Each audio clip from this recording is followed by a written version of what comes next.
যদি এই পৃথিবীর মানুষকে জনে জনে জিজ্ঞেস করা হয় পৃথিবীর সবচেয়ে সুন্দর দেশ কোনটি, তাহলে অধিকাংশ মানুষই উত্তর দেবে সুইজারল্যান্ড। যদিও সুইজারল্যান্ড ছাড়াও কিছু মানুষ নরওয়ে, নিউজিল্যান্ড, আইসল্যান্ড, কানাডার মতো দেশগুলোর নাম বলবে। যাই হোক, পৃথিবীর স্বর্গ নামে খ্যাত এই দেশটির সৌন্দর্য এতটাই মনোমুগ্ধকর যে পৃথিবীর অন্য কোনো অঞ্চলের প্রাকৃতিক সৌন্দর্যকে বর্ণনা করতে সুইজারল্যান্ডকে তুলনা দেওয়া হয়। বলা হয় জায়গাটি সুইজারল্যান্ডের মতো সুন্দর। আর সুইজারল্যান্ডের তুলনায় প্রায়ই বলা হয়ে থাকে ছবির মতো সুন্দর।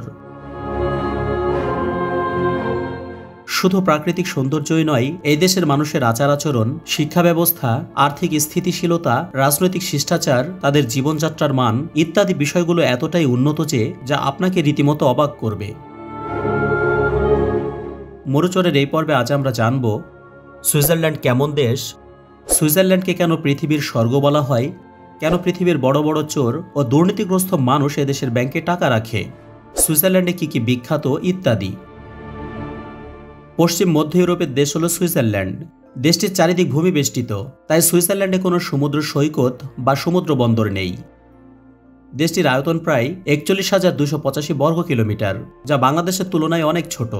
বাংলাদেশ সুইজারল্যান্ডের তুলনায় প্রায় ৩.৬ গুণ বড়। ওয়ার্ল্ড ওমিটারের ২০২৪ সালের রিপোর্ট অনুসারে দেশটির জনসংখ্যা প্রায় ৮৯,২১,৯৮১ জন। এখানে প্রতি বর্গ কিলোমিটারে প্রায় ২১৬ জন মানুষ বসবাস করে। দেশটি মধ্য ইউরোপের দেশ হওয়া সত্ত্বেও ইউরোপীয় ইউনিয়নের সদস্য নয়। সুইজারল্যান্ড পৃথিবীর সুখী দেশের তালিকাতে বরাবর উপরের দিকেই থাকে। দেশটি সাধারণত বিশ্বের সবচেয়ে সুখী দেশের শীর্ষ 10টি দেশের মধ্যে অবস্থান করে। পৃথিবীর সেরা বসবাসযোগ্য শহরগুলোর প্রথম 10টি শহরের 2-3টা শহর এখান থেকেই হয়ে থাকে। এদেশের সরকারি ভাষা 4টি: জার্মান, ফরাসি, ইতালীয় এবং রোমান্স। বার্ন হল সুইজারল্যান্ডের রাজধানী। এই শহরটি তার মধ্যযুগীয় স্থাপনা, আর্কিটেকচার এবং সংরক্ষিত ঐতিহাসিক কেন্দ্রের জন্য পরিচিত। এর মধ্যযুগীয় স্থাপত্যের জন্য ইউনেস্কো জায়গাটিকে বিশ্ব ঐতিহ্যবাহী স্থান হিসাবে স্বীকৃতি দিয়েছে। এখানকার সবচেয়ে বড় শহর হল জুরিখ। শহরটি আর্থিক কেন্দ্র হওয়ার পাশাপাশি সাংস্কৃতিক কেন্দ্র হিসেবেও কাজ করে। জুরিখ হ্রদ এবং এর আশেপাশের পাহাড়গুলি এই শহরকে আরও সুন্দর করে তুলেছে। ব্যাংকিং ও ফিনান্স খাতেও এই শহরটি বিশ্বজুড়ে পরিচিত। আপনারা যারা বিসিএস বা অন্য কোনো চাকরির জন্য লেখাপড়া করেন তারা সুইজারল্যান্ডের জেনেভা শহর সম্পর্কে বেশ ভালোভাবেই জেনে থাকবেন। সুইজারল্যান্ডের জেনেভা শহরকে আন্তর্জাতিক সম্পর্কের কেন্দ্রবিন্দু হিসেবে ধরা হয়। বেশ কিছু বিখ্যাত আন্তর্জাতিক প্রতিষ্ঠান এবং এদের সদর দপ্তর এখানে অবস্থিত, যেমন জাতিসংঘের জেনেভা কার্যালয়, বিশ্ব স্বাস্থ্য সংস্থা, আন্তর্জাতিক রেড ক্রস, আন্তর্জাতিক বাণিজ্য সংস্থা, জাতিসংঘ শরণার্থী সংস্থা, বিশ্ব মেধাস্বত্ব সংস্থা ইত্যাদি। সুইজারল্যান্ডের মনোমুগ্ধকর আল্পস পর্বতমালা, হ্রদ, সবুজ উপত্যকা এবং সাজানো গোছানো শহরগুলো এমনই অপূর্ব যে পর্যটকেরা একে স্বর্গের টুকরো হিসেবে আখ্যা দেন। এখানে প্রায় ১৫০০টিরও বেশি প্রাকৃতিক লেক রয়েছে, যা দেশের আকর্ষণীয় প্রাকৃতিক দৃশ্যের একটি বড় অংশ হিসেবে কাজ করে। এর মধ্যে অনেকগুলি লেক খুবই জনপ্রিয় পর্যটন কেন্দ্র, যেমন লেক জুরিখ, লেক জেনেভা এবং লেক থুন। এত বেশি পানির উৎস থাকার কারণে বিদ্যুতের ৫৬% উৎপাদিত হয় পানি থেকে এবং প্রায় ৩৯% উৎপাদিত হয় পারমাণবিক শক্তি থেকে।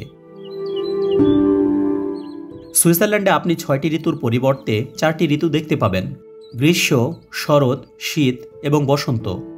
তবে এখানে আপনি চাইলেই একদিনে সারা বছরের ঋতুর স্বাদ গ্রহণ করতে পারবেন।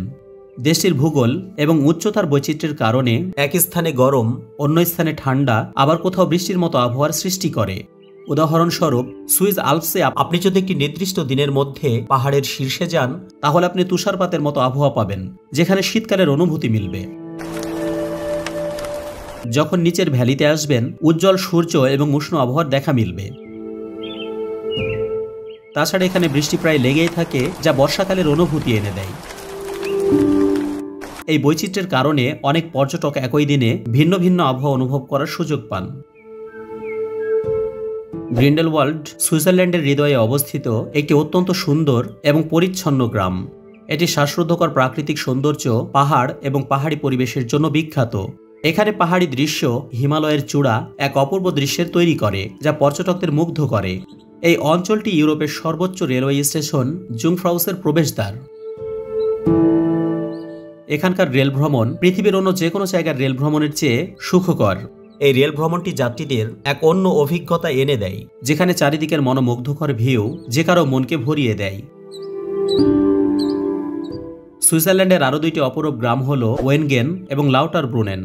এই দুইটি গ্রামের নৈসর্গিক সৌন্দর্যের কারণে পৃথিবীর বিভিন্ন দেশ থেকে সৌন্দর্য পিপাসু মানুষ এখানে ছুটে আসেন।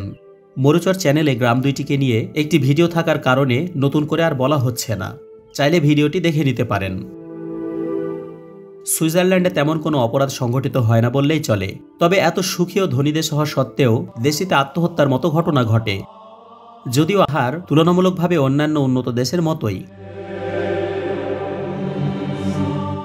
বিশ্ব স্বাস্থ্য সংস্থার তথ্য অনুসারে সুইজারল্যান্ডে হার প্রতি 1 লক্ষ জনে 14 জনের মতো, যা ইউরোপের বেশ কিছু উচ্চ আয়ের দেশের সাথে সামঞ্জস্যপূর্ণ।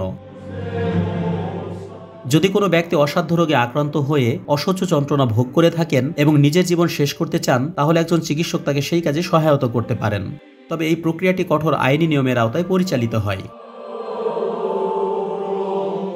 সুইজারল্যান্ডের প্রায় 60% অঞ্চল আল্পস পর্বতমালায় আচ্ছাদিত। পর্বতের চূড়া আর বরফের রিসোর্টের জন্য এই জায়গাটি খুবই জনপ্রিয়। পৃথিবীর বড় বড় চোর ও দুর্নীতিগ্রস্ত মানুষ এদেশের ব্যাংকে টাকা রাখে। সুইজারল্যান্ডের ব্যাংকিং ব্যবস্থা আন্তর্জাতিকভাবে গোপনীয়তার জন্য পরিচিত, যা বহু বছর ধরে বিত্তশালী ব্যক্তি যারা কিনা কর ফাঁকি দেওয়ার উদ্দেশ্যে কালো টাকা জমা রাখার জন্য এই ব্যাংকগুলি ব্যবহার করে।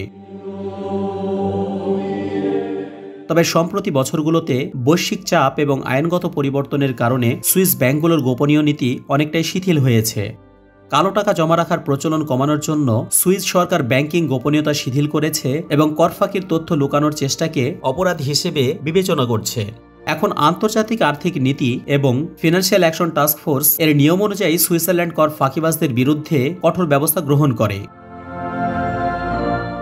সুইজারল্যান্ডে পারমাণবিক হামলা বা অন্যান্য সংকটকালীন পরিস্থিতিতে জনগণকে আশ্রয় দেওয়ার জন্য বিস্তৃত বাংকার ব্যবস্থা চালু রয়েছে। এই বাংকার নেটওয়ার্ক বিশ্বের অন্যতম বৃহৎ সুরক্ষা অবকাঠামো হিসাবে পরিচিত। সুইজারল্যান্ডের প্রতিটি শহর, স্কুল, এমনকি হাসপাতালেও বাংকার আছে। পুরো দেশের জনসংখ্যা একসঙ্গে লুকাতে পারে এমন পর্যাপ্ত বাংকার এখানে রয়েছে। আইন অনুযায়ী নতুন ভবন নির্মাণের সময় বাংকার তৈরি বাধ্যতামূলক ছিল, বিশেষ করে 1960 সালের দশক থেকে। বিগত কয়েক দশকে পারমাণবিক যুদ্ধের আশঙ্কা কমে যাওয়ায় কিছু বাংকার ব্যবহার সীমিত করা হয়েছে বা আপগ্রেড বন্ধ রাখা হয়েছে। সুইজারল্যান্ডের কিছু মহাসড়ক বা হাইওয়ে এমনভাবে তৈরি করা হয়েছে যাতে প্রয়োজনে সামরিক বিমানের রানওয়ে হিসেবে ব্যবহার করা যেতে পারে। এই পরিকল্পনা মূলত শীতল যুদ্ধের সময় দেশের প্রতিরক্ষা কৌশলের অংশ হিসেবে কাজ করবে, কারণ সুইজারল্যান্ড দেশ হিসেবে ছোট এবং পাহাড়ি এলাকা হওয়ায় খুব বেশি পরিমাণ বিমান ঘাঁটি এখানে নেই। সম্ভাব্য যুদ্ধকালীন পরিস্থিতিতে বেসামরিক বিমানগুলো সহজেই হামলার শিকার হতে পারে, তাই এই পরিকল্পনা গ্রহণ করা হয়েছে। সুইজারল্যান্ডের সামরিক ক্ষেত্রে সুপারসনিক গতি সীমিত মাত্রায় ব্যবহার করা হয়, তবে বেসামরিক সুপারসনিক ফ্লাইট নিষিদ্ধ। এর কারণ হল আকাশসীমার নিরাপত্তা এবং জনবসতিপূর্ণ এলাকা ও প্রাকৃতিক পরিবেশের সুরক্ষা নিশ্চিত করা। তাছাড়া সুইজারল্যান্ড ছোট দেশ হওয়ায় এখানে সুপারসনিক গতিতে কোনো বিমান চালনা করলে তা মুহূর্তেই অন্য দেশের সীমানায় চলে যেতে পারে। পাশের দেশগুলোর আকাশসীমা খুব কাছাকাছি হওয়ায় আঞ্চলিক নিরাপত্তা বজায় রাখতে এ ধরনের ফ্লাইট সীমিত করা হয়েছে। সুইজারল্যান্ড তার রাজনৈতিক নিরপেক্ষতা এবং শান্তিপূর্ণ নীতির জন্য পরিচিত। দেশটি 1815 সাল থেকে কোনো যুদ্ধে জড়ায়নি। সুইজারল্যান্ডের শিক্ষা ব্যবস্থা অত্যন্ত আধুনিক এবং মানসম্মত। এদেশের বিশ্ববিদ্যালয়গুলো বিশ্বব্যাপী উচ্চমানের শিক্ষার জন্য পরিচিত। বিশেষ করে ইটিএইচ জুরিক এবং ইপিএফএল এই দেশের দুটি সেরা এবং বিশ্বের শীর্ষস্থানীয় বিশ্ববিদ্যালয়গুলোর মধ্যে অন্যতম। টাইমস হায়ার এডুকেশনের ওয়ার্ল্ড ইউনিভার্সিটি র্যাঙ্কিং 2025-এর রিপোর্ট অনুসারে ইটিএইচ জুরিক 11তম এবং ইপিএফএল 32তম স্থান দখল করে আছে। এত ছোট দেশ হওয়ার পরেও দেশের 27 জন ব্যক্তি বিভিন্ন ক্ষেত্রে নোবেল পুরস্কার অর্জন করেছেন। সুইজারল্যান্ডের সাথে কোনো না কোনোভাবে সম্পর্ক রয়েছে এমন নোবেল বিজয়ীর সংখ্যা 114 জন, যেখানে ভারতে নোবেল বিজয়ীর সংখ্যা 12 জন এবং বাংলাদেশে নোবেল পুরস্কার অর্জন করেছেন 1 জন। বিখ্যাত পদার্থবিজ্ঞানী আলবার্ট আইনস্টাইন 1921 সালে পদার্থবিজ্ঞানে নোবেল পুরস্কার লাভ করেন।